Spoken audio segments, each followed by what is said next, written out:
안녕하십니까. 문정법률경매 배문정소장입니다. 자, 오늘 여러분들과 이야기 나눌 주제는요, 부동산 투자 전략인데 저한테 맞는 개인별, 그러면 이제 개인별로 투자를 할 때 각자 다 다른 생각과 다른 자본과 다른 지역에 다 살고 있기 때문에 그런 것들을 내가 내 스스로 한 개씩 정립해 나가서 선택하실 때 조금 도움이 되고자 그런 부분을 설명드리려고 합니다. 자, 그럼 오늘 이야기 시작해 보겠습니다.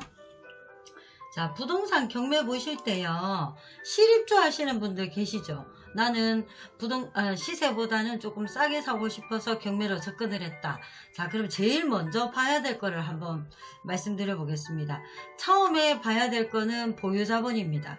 이제 우리가 일반 거래로 시세를, 이제 부동산을 거래할 때 보통은 내 거를 판다든지 아니면 전세금을 뺀다든지 이렇게 해서 이사 갈 때 마지막 잔금을 하든지 해서 이제 아구가 딱 맞죠. 잔금을 함과 동시에 거의 입주를 하는 경우가 많잖아요. 근데 경매는 조금 특수합니다. 경매를 낙찰을 받아서 대출과 예를 들어 현금과 이런 모든 것들을 돈을 다해서 잔금기일 날 납부를 하잖아요. 하고서도 거기 사시는 분이 계시기 때문에 이제 채무자가 살든 임차인이 살든 기간이 어느 정도 몇 달이 소요가 되기 때문에 기본적으로 필요한 돈이 있어요. 그러니까 이제 내가 살고 있는 집, 이 집 말고 자본이 뭐 한 5천, 6천, 7천, 그러면 이제 거기에 맞춰서 대출이랑 이렇게 알아보고 하시는 게 좋다. 그래서 일반 매매하고는 조금 다르게 기본 가지고 계신 기본 자본이 있으시다. 그러면 이제 우리가 경락 받았을 때 대출이 60%, 70%, 80% 이게 될 수 있잖아요. 그럼 2억 기준으로 했을 때 세금하고 뭐 기타 등등 기타 비용들 쭉 계산을 하면 80% 대출을 받았을 때는 약 한 5천만 원 정도. 그러면 한 2억짜리를 살 수 있겠구나. 이렇게 기준을 잡으시라 이 말입니다. 자, 그 다음에 부동산의 세금인데요. 세금이 지금 현재 상황에서는 주택수가 많으면 세금이 원래는 취등록세가 1.1%인데 두 채, 세 채부터 다르고 또 조정구역 안에 있으면 또 다르고 그런 것들이 필요합니다. 또 조정구역 안에 있는데 내가 지금 또 조정구역 주택이 있으면 대출은 당장은 받을 수 있지만 그 기한 안에 또 전주택을 팔아야 되는 그런 경우도 생기죠. 그래서 그걸 또 미리 알아보시는 게 좋을 것 같습니다. 그리고 대출이 내가 되느냐 안 되느냐가 제일 중요합니다. 예를 들면 낙찰을 그냥 무턱대고 받아서 그 경매물건 보시면은 그 미납하는 경우 간혹 생겨요. 물론 이제 권리분석에 문제가 있어서 개인이 그런 부분을 다 검토하지 않았기 때문에 이제 두려움에 납부를 안 하는 경우도 간혹 있습니다만 대개의 경우는 대출이 실행이 안 돼서, 그러니까 대출을 미리 알아봐야 되는데 난 직장 다니고 뭐 예를 들면 집이 한 채가 있고 대출금이 얼마인지 얼마가 되는지 이런 걸 잘 모르실 수 있거든요. 그래서 그거를 실입주 하시는 분들 경매로 진입하실 때 이런 것들을 미리 알아보시고 진입을 하시는 게 좋겠다 싶습니다. 자, 두 번째입니다. 경매는, 부동산은 실입주도 있지만 투자자도 굉장히 많아요. 국가가 세금도 많이 내라, 예를 들면은 살 때도 내라, 팔 때도 내라, 네가 집 갖고 있으면 내라, 이거는 뭐예요? 부동산이 그만큼 수익이 많이 창출되기 때문이 아닐까 싶어요. 그리고 세금 중에서도 양도세가 이제 제일 많이 내는 경우이긴 한데, 일단은 투자의 경우는 볼 게 굉장히 많습니다. 실은 이제 본인한테 맞춤형으로 갔을 때는 굉장히 많은데 아웃라인만 일단 살펴보도록 하겠습니다. 첫 번째 보유자본입니다. 나는 주택을 가지고 있고 통장에 예를 들어 뭐 4, 5천 뭐 1억이 될 수도 있고요. 2, 3천이 될 수도 있고 그 자본이 얼마 있느냐가 제일 중요한데요. 예를 들어서 몇천 정도면 집을 한 채 살 수 있는 경우인데 몇 억을 가지고 있어요. 그러면 큰 덩어리를 한 개 살지 아니면 분산으로 쪼개서 살지. 그 쪼갤 때는 지금 이제 세금을 잘 보셔야 되겠죠. 자, 그래서 내가 가지고 있는 자본이 얼마이냐를 먼저 생각을 하시고요. 그 다음에 이제 물건 종별, 아파트냐, 빌라냐, 주택이냐 아니면 농지냐 공장이냐 이런 모든 부동산의 종류가 굉장히 많지 않습니까? 예, 그런 거. 그 다음에 이제 지역으로 한번 보시는 거예요. 예를 들면은 뭐 부동산 투자일 수도 있고 내가 살 집일 수도 있는데 전원주택 같은 거 찾으시는 경우 많잖아요. 그러면 전원주택인데 우리 이제 자동차 거리로 1시간 안에, 그럼 지금 현재 이제 우리가 울산 남구라고 치면은 울주군 저 밑에 아니면 양산까지, 아니면 위로 보면 포항 경주 뭐 여기까지는 1시간 거리 되니까 그렇게 지역 선정을 좀 이렇게 딱 한 군데, 나는 울산이니까 울산만, 아니 양산에 있으니까 양산만, 이런 거보다는 약간 그런 바운다리를 조금 염두에 두시면 선택하시는 폭도 조금 넓어지실 것 같아요. 자, 그 다음에 그거는 이제 주택에 대해서 말씀드렸고요. 자, 그 다음에 보유 사본 다음에 보유 기간이 필요합니다. 내가 부동산을 사가지고 예를 들어 아파트 A 아파트를 샀어. 그거까지 결정을 했습니다. 그러면 언제까지 가지고 있고 싶다. 2년 보유하겠다, 4년 보유하겠다. 이제 내가 팔았을 때 매도 시점, 이런 것도 조금 생각해 주시면 좋을 것 같아요. 자, 이걸 왜 말씀드리냐면요. 보유기간을 가지고 있을 때 우리가 이제 부동산에 계속 투자를 하다 보면 제가 그런 말씀을 굉장히 많이 드리는데, 어떤 부분에 내가 투자를 해서 물건을 지정하고 오셨어요. 근데 그 지정하고 오셨는데 항상 제가 언제 파실 거냐 묻습니다. 언제쯤 파실 예정이시냐. 그럼 이제 뭐 어떤 분은 나중에 되면 자녀 줄 거다, 아니면 뭐 2년 있다 파실 거다, 이런 얘기 굉장히 많이 하시는데, 지역마다 그 주변의 호재에 따라서 그때는 하셔도 괜찮으실 것 같다, 아니면 조금 시간차가 더 필요하실 것 같다. 제가 이제 밴드에 물건을 한 번씩 올리면서 조금 보유기간을 길게 두시는 물건입니다. 한 번씩 제가 이렇게 안내글을 보내드리긴 이렇게 적어드리긴 하는데, 그런 것들도 조금 생각해 보시면 좋을 것 같고요. 자, 그 다음에 보유했을 때 예를 들어 나는 성격이 좀 무던한 성격이라서 막 월세 들어오는 거 귀찮아, 그래서 전세로 하고 싶다, 아니면 나는 아이를 키우고 있는데 용돈이라도 조금 생겼으면 좋겠다, 아이의 기저귀값, 가자값, 우유값, 학원비를 조금 배고 싶다, 그러면 이제 월세 가셔야 되는 거죠. 자, 그렇게 제가 조금 첫 번째 생각하셔야 될 거고요. 자, 그 다음에 두 번째는 지금 현재 필요하신 부분입니다. 내가 보유주택이 주택수가 몇 개냐, 예를 들면 한 채다, 두 채다, 세 채다. 투자는 얼마든지 할 수 있어요. 그런데 예를 들면 이제 지금 같은 경우는 주택수가 많으면 그게 아니면 예를 들어서 1억 미만, 공시지가 1억 미만이 아니면 취등록세가 좀 많아집니다. 자, 취등록세가 많아져도요, 실은 그 취등록세는 나중에 양도했을 때 내가 차액에 따라서 다 감해주는 금액이거든요. 예를 들면 경비로 다 처리가 되기 때문에 실은 문제가 안 되는데 처음에 부담이 되는 거죠. 투자자가 돈을 많이 가지고 있으면 사실 경매 잘 안 해. 네, 그냥 뭐 부동산 가가지고 내 마음에 드는 거 골라서 사죠. 근데 보통 이제 경매로 하시는 분들은 작은 자본으로 조금 싸게, 그렇게 생각하시기 때문에 주택수. 자, 그 다음에 내가 살고 있는, 보유하고 있는 주택이 조정구역이냐 아니냐, 이런 것들 다 조금 검토해 보셔야 될 것 같고요. 자, 그 다음에 대출입니다. 우리가 대출 지금 현재로서는 굉장히 중요해요.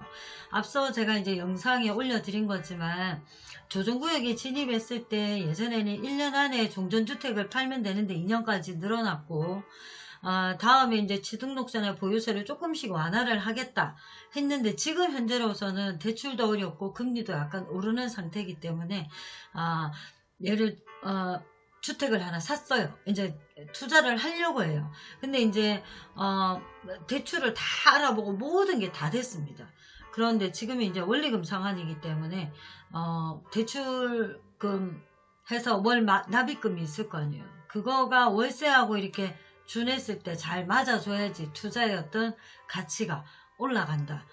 저는 그렇게 생각이 듭니다. 그래서 그런 거 잘 생각해서 물건 선택하실 때 도움 되셨으면 좋겠고요. 자, 그 다음에 토지 임야 같은 그런 부분을 투자할 때 우리가 어떤 부분을 생각해야 되느냐입니다.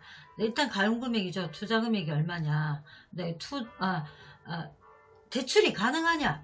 그것도 중요하겠죠. 지금 현재 이제 주택에 있어서 내가 주택을 가지고 있을 때 현재 대출이 2억 이상이면 DSR, LTV 돌렸을 때 조금 검토해 보셔야 돼요.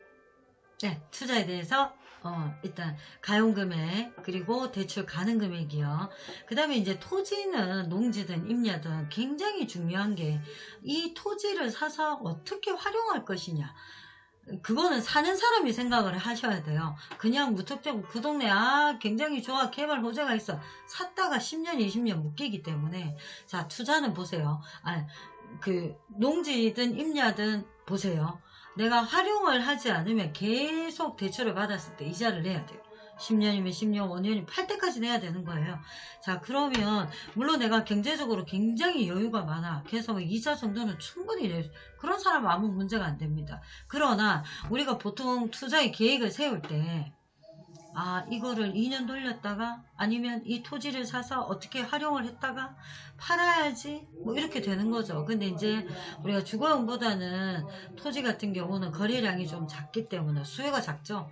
그렇기 때문에 그런 부분을 조금 염두에 두셔야 된다. 그래서 토지를 내가 사려고 하는 농지를 사가지고 예를 들어 이제 뭐 농지처럼 짓다가 농지를 대지로 바꾸는 어떤 행위 그리고 이제 임야 같은 경우는 그런 경우도 있더라고요. 요즘 그 뭐가 제일 유행하죠? 태양광 그런 거 하시는 분들 지금 문의 많이 받았거든요. 저도 그래서 뭐 그런 것들 그럼 이제 남쪽으로 산이 약간 비틀지면서 뭐 헌해야 된다 하더라고요. 그런 것들을 잘 보셔야 된다는 거죠. 자 그리고 농지는 샀을 때 건축 시 행위 제한이 있습니다. 그냥 우리가 토지의 용도를 봤을 때 자연녹지다 계획관리다 예를 들면 그거는 이제 전용하는 경우 굉장히 많아요. 농지 사는 경우는 거의 전용입니다. 농사만 디립다 질러고 농지 사는 분 잘 없어요. 근데 지금 현재로서는 농지의 농지증이 굉장히 강화가 됐습니다. 그래서 내가 여기 사는데 저기 전라도에 호재가 많아 저쪽 가서 사기 힘들어요. 농지증 받는 게. 자, 그런 것들 잘 보고 사셔야 되겠다 싶습니다. 참 요거 이제 제가 한 가지만 말씀드리면 예전에 이제 제가 알고 계신 분이 있었는데 그분이 이제 토지 같은 그 농지 같은 경우는 사실은 명도가 없기 때문에 물건만 있으면 조금만 이제 권리 분석하면 그냥 입찰을 보시는 분이 계세요. 근데 본인이 하고자 하는 그 지역이 딱 맞았어요. 딱 맞았는데 본인이 짓고자 하는 이게 토지의 활용도가 그 토지가 낙찰받은 토지가 안 맞은 거예요. 그거는 낙찰받고 납부를 하고 나면 도대체 바꿀 수가 없는 거죠. 금액대가 굉장히 컸던 걸로 제가 기억을 합니다. 이제 그분이 생각이 나서 토지 활용도 투자하실 때 꼭 염두에 두시고요. 자 그리고 이제 지역 선정 이런 거 있어요. 농지 사가지고 내가 농사 좀 짓다가 나중에 기농할 거야. 기농해서 거기다가 막 전원주택 좀 지을 거야. 뭐 이러면 너무 멀면 안 돼요. 솔직히. 너무 멀면 가기 쉽지가 않다는 거죠. 왜? 사람은 사회적인 동물이기 때문에 내가 살았던 이 지역 안에 뭐 친구도 있고 가족도 있고 여러 가지 있는데 갑자기 나이 들었다고 공기만 좋아서 막 쫓아가는 경우 제가 많이 봤습니다. 이게 실패하는 경우가 있기 때문에 그런 것들 생각해 보시고요. 다음에 이제 세금이죠. 세금도 보시면 좋을 것 같아요. 자, 오피스텔 투자 요즘 굉장히 많이 늘어나고 있어요. 왜냐하면 이제 주거용 같은 경우는 제재가 많고 지등록세 뭐 이런 부분이 굉장히 많기 때문에 약간 방향을 바꾸시는 경우가 많습니다. 근데 오피스텔도 주거용으로 활용할 것이다 상업용으로 활용할 것이다 제가 이제 여기 적어놨는데 가용금액은 기본이고요. 여기 적어놨는데 오피스텔을 낙찰을 받아도 예를 들어 세입자를 넣었어요. 그럼 나중에 파실 때 양도하실 때 주택 한 채로 포함됩니다. 주택수에 포함이 되기 때문에 처음에 취득록세 취득할 때 이게 주택이다 아니다 이거는 별개의 문제거든요. 세금은 세 가지죠.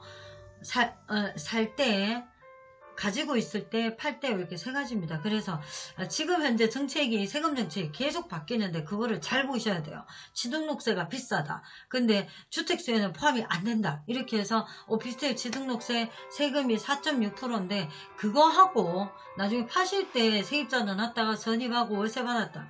그거하고 좀 다르다는 거죠. 그리고 잘 보셔야 될 것 같고요. 마찬가지로 지역 선정. 오피스텔 같은 경우는 보유했을 때 수익률이 월등합니다. 다른 것보다. 굉장히 월등하기 때문에 파실 때 매도 차익은 조금 이제 고려를 하셔야 되겠다. 그래서 이제 내 성향이 난 팔았을 때 많이 남기고 싶다. 그러면 오피스텔은 좀 안 맞을 수 있습니다. 근데 이제 예를 들면은 내 투자금이 비해서 수익률이 오피스텔은 굉장히 월등하고 또 더군다나 오피스텔은 낙찰가가 굉장히 좋습니다. 똑같은 금액으로 따졌을 때 아파트보다는 프로테이지 남는 매도 차익이 굉장히 높아요. 그러니까 이제 투자자한테는 더할 나위 없는 물건이라고 보시면 되죠.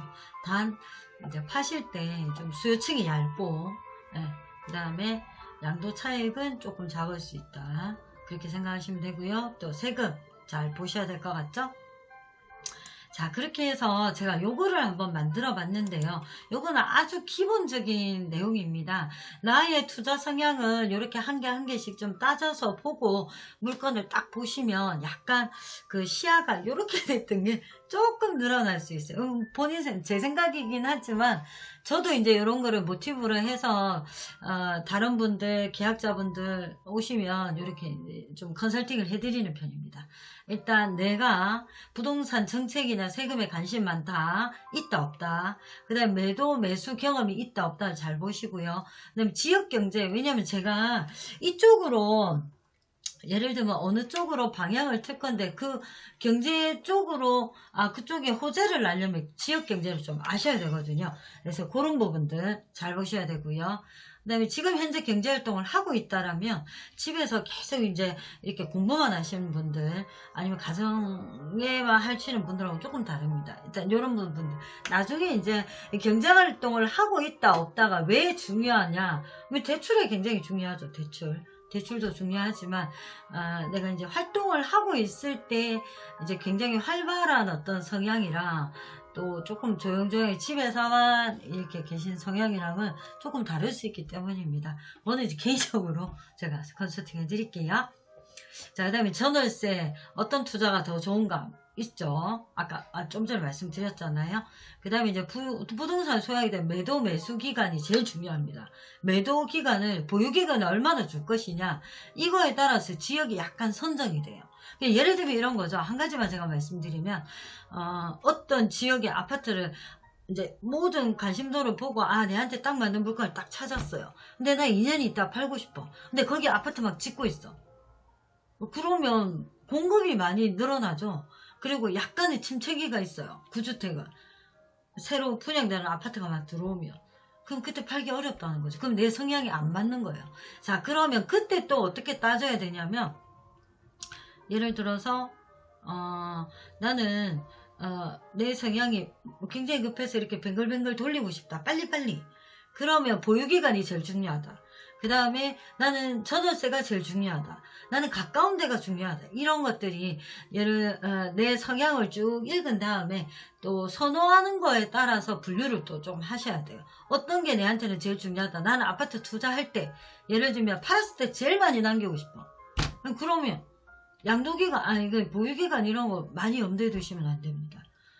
어차피 투자는 가지고 있는 돈으로 하시는 거기 때문에 그런 것들을 조금 이제 A다 B다, 이게 어떤 게 더 중요하고 나는 어떤 게 더 이제 조금 뒤로 가고 이런 거를 계산을 좀 하시는 게 좋겠죠.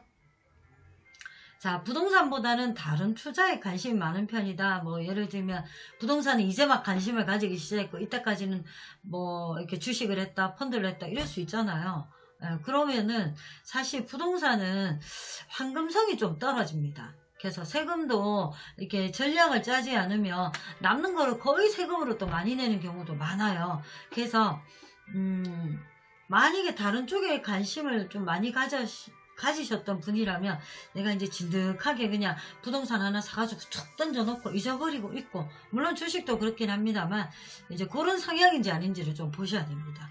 그러면 2년 만에 계속 예를 들어 이제 2년 정도 있어야지 세금이 조금 절감이 되죠.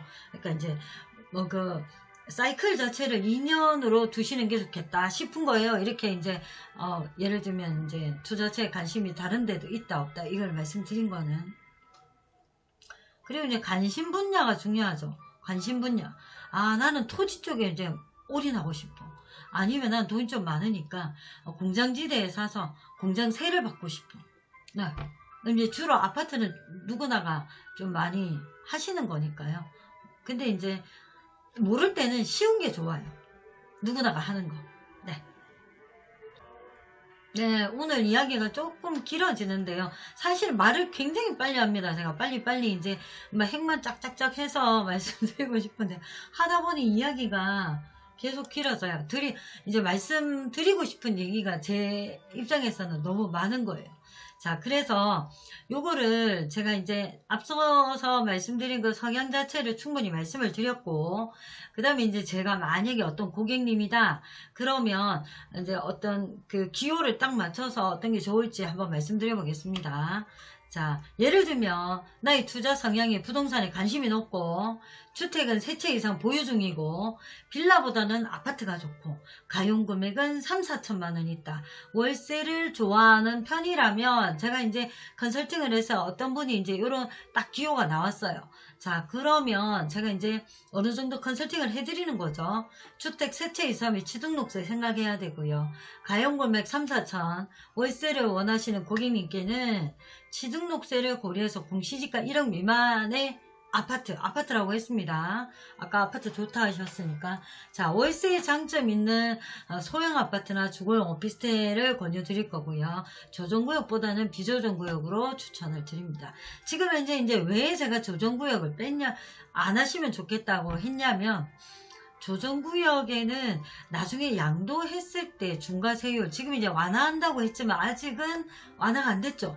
그래서 중과세율이 적용이 되기 때문에, 그러면 이제 1억 미만짜리, 예를 들어 이제 투자금이 5천만 원짜리랑 1억짜리랑 나중에 팔았을 때 똑같은 그 아파트다, 조건이 똑같다고 생각했을 때 남는 게 1억이 훨씬 더 많이 남겠죠. 근데 우리는 지금 3, 4천 가지고 한다는 얘기예요. 이 고객님은, 이분은 내라고 했죠. 그러면 나는 3, 4천 가지고 주택수도 많아. 근데 1억 미만 할 건데 나중에 조정구역 안에 1억 미만 남구 중구 들어갔다. 근데 그러면 또 양도했을 때 중과세율이 붙는 거예요. 그러면 남는 거에 또 내야 돼, 세금을. 그래서 일반 가세나 이렇게 돌린다, 중과세율을 조금 낮춘다, 이거는 비조정으로 가시는 게 좋습니다. 사실 조정구역 안에 금액대가 비슷하고 평수가 비슷하다면 월세가 많이 차이 나진 않아요. 제가 보니까 그렇더라고요. 자, 울산으로 따져볼게요. 울산의 중구, 남구 지역 배제하고, 아까 그 내용이에요. 북구, 동구, 울주군 지역 내 아파트로 공시지가 1억 미만에 충족되고 월세의 장점이 있는 소형 아파트, 또는 울산 지방법원에서 진행하는 양산시 소형 아파트 괜찮습니다. 양산도 저기 이제 물금이나 신도시 그쪽도 괜찮고요. 거기 이제 뭐 굉장히 어마어마하게 커지고 있잖아요. 그러면 3, 4천이면 좋은 아파트는 못 들어가. 신축 이런 거는 안 되고, 이제 오래된 90년대에 지어진 아파트 근처, 양산대학병원, 그 근처는 꽤 괜찮다 하더라고요. 그쪽에 괜찮겠죠. 자, 월세의 장점이 있는 아파트는 어떤 거냐면, 일단 주로 공장이나 대학교, 번화가, 오피스텔이나 아파트가 월세 수익률이 높은 편입니다. 이렇게 됐습니다. 자, 그래서 이렇게 제가 추천을 드릴 건데요. 요 기호에 맞춰서 제가 일단 물건, 중구, 남구, 이제 비조정 구역으로 제가 물건을 하나 뽑아봤는데요. 한번 보실게요. 동구에 있는 서부동의 서부 패밀리, 이 물건 총 6개는요 제가 공시지가 다 확인한 겁니다. 일단 1억 미만 비조정 지역 20평대 3, 4천으로 할 수 있는 물건을 고른 거예요. 날짜하고 이렇게 뭐 쭉 말씀드렸는데, 화정동 금강아파트 있고요, 호계동의 성우아파트, 그 다음에 매곡동 대학그린, 매곡동의 현대파크, 신천동의 현대무지개타운, 물건은 충분히 그냥 이렇게 보시면 될 것 같아요. 앞전처럼 제가 이 자료는 다 올려드릴 거니까, 제가 이렇게 말을 빨리 하거나 발음이 정확치가 않아서 예를 들어 조금 못 알아들었다 그러면 이제 이 사이트 제가 이제 자료를 보시면은 그때 이 말이었구나 하고 보실 수 있을 것 같아요.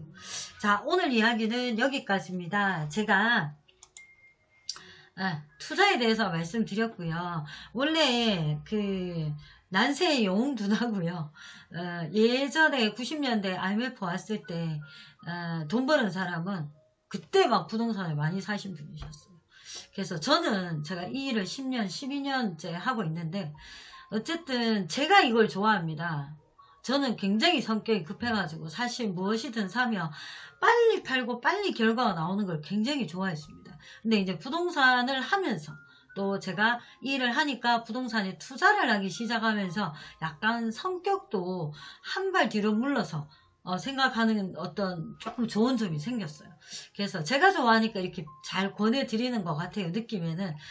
어쨌든 오늘 이야기 투자를 할 때 한번 생각해서 내가 어떤 성향인지 나를 돌아보고 내가 이렇게 했으면 좋겠다. 어느 정도의 한 3개 정도만 계획을 세워도 무턱대고 막 경매가 좋으니까 아니면 싸니까 이런 거 이렇게 생각하셨던 분들 조금 생각을 달리하고 물건이 조금 더 환하게 넓게 보여지지 않을까 그런 마음으로 도움을 드리고자 준비했습니다. 자, 날씨가 너무 더워요. 진짜 여름 같아요. 5월인데 밤낮 기온차도 심하고 하기 때문에 진짜 건강관리 잘 하시기 바랍니다. 한 번씩 저녁에 이제 선선하게 바람 불고 할 때는 부부끼리 손잡고 아니면 자녀분과 손잡고 저녁에 선선할 때 워킹도 한번 산책도 한번 운동 한번 하시기 바랍니다. 다음 주에 또 좋은 얘기로 찾아뵙겠습니다. 감사합니다.